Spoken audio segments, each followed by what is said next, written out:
Manuals are one of the cornerstone skills that comes in very handy when hitting the trails. A proper manual can help you tackle anything from janky rock gardens and routes to slow drops, and it's even the basis for other skills and techniques like the bunny hop. Now, it's been raining quite a bit recently, and with how the weather's been going, it looks like the trails are going to be closed for at least a week.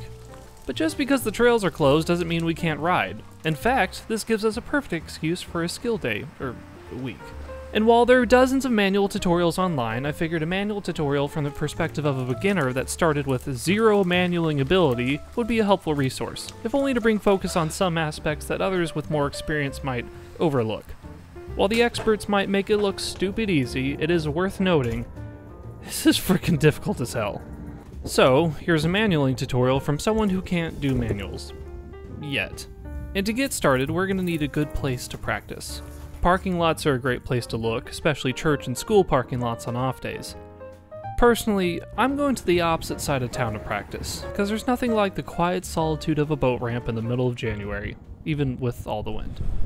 So, day 2 of practicing manuals. I actually remember to bring the little mic adapter for the GoPro this time, so you can actually maybe hear what's going on, because we're next to a lakefront and it's very windy.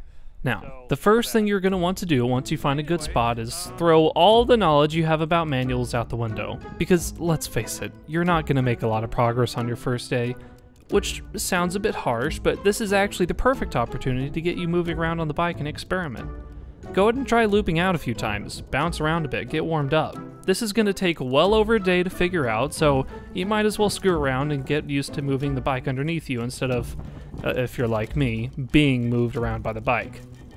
A manual can be broken down into 2 parts. The pop, which is what you do to get the front wheel off the ground and get your body in the right position, and the manual itself, which is about balancing your body and the bike as you go forward.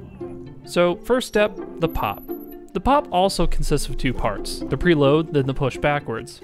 For the preload, you're going to want to start yourself off in a good ready position. That means standing up on your bike with your arms and legs slightly bent. To preload, you want to drop yourself down into the bike while keeping your chest down to compress the suspension. This will set you up nicely for the next part. But before you move on, just try performing the preload several times until it feels right. Next, the push backwards. Now, notice I did not say pull, because at no point during this technique should you be pulling the bike. Getting the front wheel up is much more of a pushing sensation than a pulling one. So forget the preload part for a second and just get your weight down low over the center of the bike. Next, you should push the bars forward in front of you as you shift all of your weight behind the rear wheel. Keep your arms straight, back straight, bend at the hips, and keep your heels facing down. It should almost feel like having a carpet pulled out from underneath you from the front. After that, perform the motions together. It should look like your hips are making a perfect L motion as they move down and back. Start slow at first, and as you speed up, try combining these 2 into one motion without cutting a shortcut through the L. Getting this pop into place is by far the most difficult part of this process, so give it time. Now that we have that going, we're going to have to work on finding the balance point. So the first thing you're going to want to do is purposefully loop out, for those out of the loop. Looping out is when the bike tilts far back past the point of no return. This sounds kind of spooky, but it really isn't. If you're using flat pedals, it's pretty easy to save yourself by jumping off the back or simply putting your foot down. If you're getting pretty consistent with looping out, you're on the right track. Chances are you may have accidentally pulled off a few short manuals while practicing this, so continue practicing the motion. Make sure to keep your weight low, as this will make the bike, and by extension your manual, a lot more stable. So extend your body back and keep your weight low. Now, once you have tried doing manuals several times and getting just a little bit of distance, it's time to move on to the fun part, the manual itself. Now, you probably won't be able to hold this very long, but when you get to the actual manual, you want to keep your arms straight and almost locked out. The second you bend your arms, you will immediately drop forward and end the manual, so make sure not to do this. Instead, you'll bend your knees or extend them to keep balance. Bending your knees tilts the bike forward, and extending them tilts it back. Find a couple parking spaces, or designate a couple lines on the ground with some sticks. We're going to use these as goalposts for sustaining our manuals. Start out with a short distance and see if you can manual over it.